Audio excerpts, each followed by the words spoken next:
Hello दोस्तों, रोकराज 2.0 में आपका स्वागत है। पहले की तरह आज भी मैंने 50 क्वेश्चन आप लोगों को कराने वाला हूं, जो कि आने वाले प्रतियोगिता परीक्षा में इम्पोर्टेंट साबित होंगे, जो कि one liner question her very important question है दोस्तों। चलिए दोस्तों, मेरे चैनल को अगर अभी तक सब्सक्राइब, शेयर और लाइक ज़रूर करें अगर नहीं किए हो तो। चलिए दोस्तों, चलते हैं क्वेश्चन नंबर 1। विश्व के सबसे बड़ा नगर कौन सा है? विश्व के सबसे बड़ा नगर कौन सा है जनसंख्या के दृष्टिकोण से? ये मैक्सिको सिटी है। संसार में सबसे अधिक ऊंचाई पर कौन सी झील है? संसार में सबसे अधिक ऊंचाई पर कौन सी झील है? तो टिटिकाका स्थित पेरू और बोलियो सीमा पर ये पाया जाता है दोस्तों। ये चलिए दोस्तों, चलते हैं क्वेश्चन नंबर 3। सबसे बड़ा द्वीप समूह कौन सा है? तो सबसे बड़ा द्वीप समूह इंडोनेशिया दोस्तों। यह इंडोनेशिया है। सबसे बड़ा द्वीप कौन सा है दोस्तों? ये ग्रीनलैंड है, जो कि डेनमार्क में है। एक ग्रीनलैंड है जो कि डेनमार्क में है। ठीक है। फेरल का नियम किससे संबंधित है? फेरल का नियम किससे संबंधित है? ये पवन की दिशा से संबंधित है। फेरल की नियम पवन की दिशा से संबंधित है। निकोबार द्वीप समूह में कितने द्वीप हैं? निकोबार द्वीप समूह में कितने द्वीप हैं? जिसमें 9 द्वीप दोस्तों, 9 द्वीप समूह हैं। ये सब वेरी इम्पोर्टेंट क्वेश्चन है। आप लोग इसे अच्छा से पढ़ें और याद रखें। ठीक है। भारत में उष्णकटिबंधीय शुष्क सदाबहार वन कहाँ मिलता है? भारत में उष्णकटिबंधीय शुष्क सदाबहार वन कहाँ मिलता है? तो तमिलनाडु के तटीय भाग में मिलता है दोस्तों। ये तमिलनाडु के तटीय भाग में मिलता है। इसका राजधानी चेन्नई। Question number 7। गोवा की राजधानी पणजी कहाँ स्थित है? गोवा की राजधानी पणजी कहाँ स्थित है? तो मंडोवी नदी के किनारे दोस्तों। ये मंडोवी नदी के किनारे स्थित है Panaji. Question number 8। Question number 8 है, बांग्लादेश में गंगा और ब्रह्मपुत्र नदी को क्या कहा जाता है? बांग्लादेश में गंगा और ब्रह्मपुत्र नदी को क्या कहा जाता है दोस्तों? तो मेघना के नाम से इसको जानते हैं, ब्रह्मपुत्र नदी को। अरब सागर में गिरने वाली देश की सबसे लंबी नदी कौन सी है? अरब सागर में गिरने वाली सबसे लंबी नदी कौन सी है दोस्तों? तो ये नर्मदा नदी है, जो कि अरब सागर में गिरती है। भारत में सर्वाधिक मात्रा में किस प्रकार की रेशम का उत्पादन किया जाता है? तो मलबरी है। इस मलबरी नाम एक दिया गया है। उसी प्रकार का रेशम पाया जाता है भारत में, जो सबसे अधिक मात्रा में पाया जाता है। क्वेश्चन नंबर 11 है, पूर्व का स्कॉटलैंड किसे कहा जाता है? तब पूर्व का स्कॉटलैंड मेघालय को कहा जाता है दोस्तों। ऋतु प्रवास कौन से लोग क्या करते हैं? ऋतु प्रवास कौन से लोग क्या करते हैं? ये भूटिया लोग हैं, जो कि एक स्थान से दूसरे स्थान ऋतु परिवर्तन के साथ साथ ये लोग भी अपने स्थान को परिवर्तित कर देते हैं। Question number 13। पूर्व समुद्र के स्वामिनी का नाम क्या है? तो इसका नाम श्रीलंका है।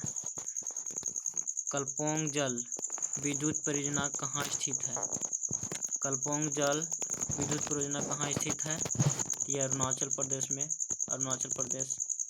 में ये स्थित है दोस्तों। बुध का प्रथम प्रवचन क्या कहलाता है? बुध का प्रथम प्रवचन क्या कहलाता है? धर्मचक्र प्रवर्तन। ये सब इम्पोर्टेंट क्वेश्चन है दोस्तों। बौद्ध धर्म का सर्वप्रथम उपदेश कहाँ दिया था? बौद्ध धर्म ने सर्वप्रथम उपदेश कहाँ दिया था? तो सारनाथ में दिया था पहला उपदेश बौद्ध धर्म ने। बौद्ध ने सर्वप्रथम उपदेश जो दिया था वो सारनाथ में दिया था। बौद्ध ने उपदेश कौन सी भाषा में दी थी? ये सब इम्पोर्टेंट क्वेश्चन है। पाली भाषा में दी थी दोस्तों। क्वेश्चन नंबर 18, बौद्ध सर्वाधिक उपदेश दिए। बौद्ध जो है वो सर्वाधिक उपदेश दिए किस भाषा में? श्रावस्ती में दिए दोस्तों। क्वेश्चन नंबर 19, बौद्ध धर्म के त्रिरत्न कौन से हैं? बौद्ध धर्म के त्रिरत्न कौन से हैं? तब बुद्ध, धम्म और संघ। बुद्ध, धम्म और संघ दोस्तों। बौद्ध धर्म ग्रहण करने वाली प्रथम महिला कौन थी? बौद्ध धर्म ग्रहण करने वाली प्रथम महिला गौतमी थी दोस्तों। उसके बाद है शारंडियन प्रथम बौद्ध संगति 483 ईसा पूर्व किसके काल में हुआ था? किसके काल में हुआ था? तो अजातशत्रु के काल में दोस्तों, जो राजगृह में पाया जाता है। क्वेश्चन नंबर 22, क्वेश्चन नंबर 22 है चतुर्थ बौद्ध संगति कब और कहाँ हुआ था? चतुर्थ बौद्ध संगति कब और कहाँ हुआ था? तो कुंडलवान कश्मीर में कनिष्क के समय हुआ था। भारत का राष्ट्रगान को सर्वप्रथम गाया गया था, कहाँ गाया गया था? तो कोलकाता के अधिवेशन में गाया गया था 27 दिसंबर 1911 को दोस्तों। यह 27 दिसंबर 1911 को कोलकाता अधिवेशन में गाया गया था। भारत को राष्ट्रीय गान को कब गाया गया था? 1896 ईस्वी में भारतीय राष्ट्रीय कांग्रेस के कोलकाता अधिवेशन में गाया गया था दोस्तों। वंदे मातरम के रचयिता कौन है दोस्तों? इसका रचयिता बंकिम चंद्र चटर्जी। जन गण मन के रचयिता कौन है दोस्तों? ये सभी जानते होंगे, रविंद्रनाथ टैगोर। भारत के पहली बार राष्ट्रीय आपात कब घोषित किया गया दोस्तों? तो 26 अक्टूबर 1962 अर्थात 1962 को इसका राष्ट्रीय आपात घोषित किया गया था दोस्तों, पहली बार। विधान परिषद तथा विधानसभा के कार्यकाल कितना होता है दोस्तों? तो ये क्रमशः 6 तथा 5 वर्ष का होता है दोस्तों। नागालैंड राज्य कब बना? 13वां संविधान संशोधन 1962 में बना दोस्तों। भारतीय राज्य की पहली महिला मुख्यमंत्री कौन थी? ये भी इम्पोर्टेंट क्वेश्चन है दोस्तों। ये सुचिता कृपलानी है, जो कि उत्तर प्रदेश की थी, जो पहली महिला मुख्यमंत्री बनी थी। भारतीय राज्य की पहली महिला राज्यपाल कौन थी? ये सरोजिनी नायडू थी। ये भी बिलीव करती थी उत्तर प्रदेश से। ये सब याद रखने की ज़रूरत है दोस्तों, ये सब पूछे जा सकते हैं। राज्य के राज्यपाल से सेवानिवृत्त होती है, उसको कोई निश्चित नहीं है कि कब तक इसकी सेवा मिल सकता है। गवर्नर द्वारा जारी किया गया अध्यादेश किसके द्वारा मंजूर किया जाता है? जो गवर्नर द्वारा जारी किया जाता है अध्यादेश, वह किसके द्वारा मंजूर किया जाता है दोस्तों? ये विधानमंडल के द्वारा मंजूरी दी जाती है। क्वेश्चन नंबर 34, किस अनुच्छेद के अंतर्गत उच्चतम न्यायालय अपने दिए हुए फैसले को पूर्ण विचार करता है? तो यह अनुच्छेद 137 के तहत। क्वेश्चन नंबर 35, उच्चतम न्यायालय के न्यायाधीशों संख्या में वृद्धि करने की शक्ति किसको प्राप्त है? उच्चतम न्यायालय में न्यायाधीशों की संख्या में वृद्धि करने के किसके पास अधिकार होता है? तो ये संसद के पास अधिकार होता है दोस्तों। भारत सरकार को व्यय को नियंत्रित करने का अधिकार किसके पास है? व्यय को नियंत्रित करने का नियंत्रक एवं महालेखा परीक्षक को अधिकार है। ठीक है। क्वेश्चन नंबर चलते हैं 37, राज्य सरकार धन विधेयक को कितने समय तक रोक सकती है? ये 14 दिनों तक रोक सकती है राज्य सरकार धन विधेयक को। राज्यसभा के द्वारा नामित पहली अभिनेत्री कौन थी? ये भी इम्पोर्टेंट क्वेश्चन है, वेरी इम्पोर्टेंट है दोस्तों, इस सब को रट लेने की आवश्यकता है। राज्यसभा के द्वारा नामित पहली अभिनेत्री कौन थी? तो नरगिस दत्त थी। संविधान के अनुच्छेद 85 के अनुसार संसद के 2 सत्रों के बीच का अंतराल कितना होता है? 2 सत्रों के बीच का अंतराल कितना होता है? 6 महीना। ये सब इम्पोर्टेंट क्वेश्चन है। क्वेश्चन नंबर 40 कहता है किसी भी विधि के लिए सर्वोच्च न्यायालय के परामर्श मांगने का अधिकार है, किसको है दोस्तों? ये दोस्तों ये राष्ट्रपति को है दोस्तों, अनुच्छेद 143 के तहत। ठीक है, चलते हैं क्वेश्चन नंबर 41। संविधान के प्रारूप समिति के समक्ष प्रस्तावना को किसने परिभाषित किया था? जो प्रस्तावना लिखा गया था उसको किसने परिभाषित किया था? संविधान के प्रारूप समिति के समक्ष तो पंडित जवाहरलाल नेहरू ने इसको परिभाषित किया था। भारत सरकार अधिनियम, क्वेश्चन नंबर 42, भारत सरकार अधिनियम 1935 की मुख्य विशेषता क्या थी? प्रांतीय स्वायत्तता। क्वेश्चन नंबर 43, मणिपुर और मेघालय के उच्च न्यायालय की स्थापना वर्ष क्या है?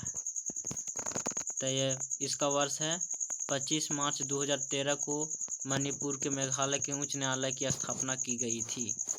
चलते हैं त्रिपुरा के उच्च न्यायालय की स्थापना। तो त्रिपुरा की उच्च न्यायालय की स्थापना वर्ष 26 मार्च 2013, 25 मार्च उसमें और इसमें 26 मार्च, एक दिन का डिफरेंट है दोस्तों, याद कर लीजिएगा। कील नहर किसको जोड़ती है दोस्तों? कील नहर जो है किसको जोड़ती है? तो उत्तरी सागर को बाल्टिक सागर से जोड़ती है। Very very important question. एक समुद्री मील किसके बराबर होती है? एक समुद्री मील जो है वो किसके बराबर होती है? 1852 मीटर के बराबर होती है एक समुद्री मील।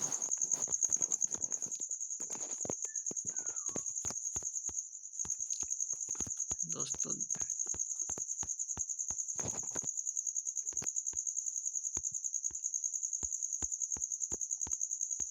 चलिए देखते हैं क्वेश्चन नंबर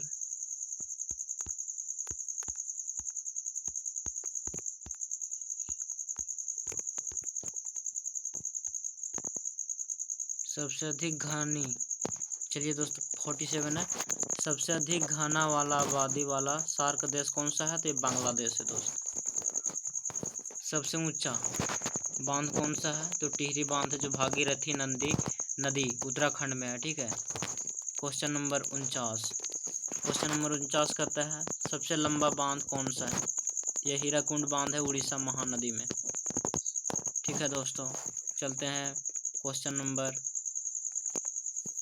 50 जो कि लास्ट क्वेश्चन है। पृथ्वी का केंद्रीय भाग क्रोड किसका बना होता है? तो निकेल और लोहा का बना होता है दोस्तों। ठीक है दोस्तों, अगर हमारा वीडियो अच्छा लगे हो तो please like, subscribe and share ज़रूर करें। आप लोगों के लिए ऐसी प्रश्न लाता रहूँगा। और thank you so much and subscribe ज़रूर करें दोस्तों, क्योंकि बनाने में बहुत टाइम लगता है दोस्तों। प्लीज़ दोस्त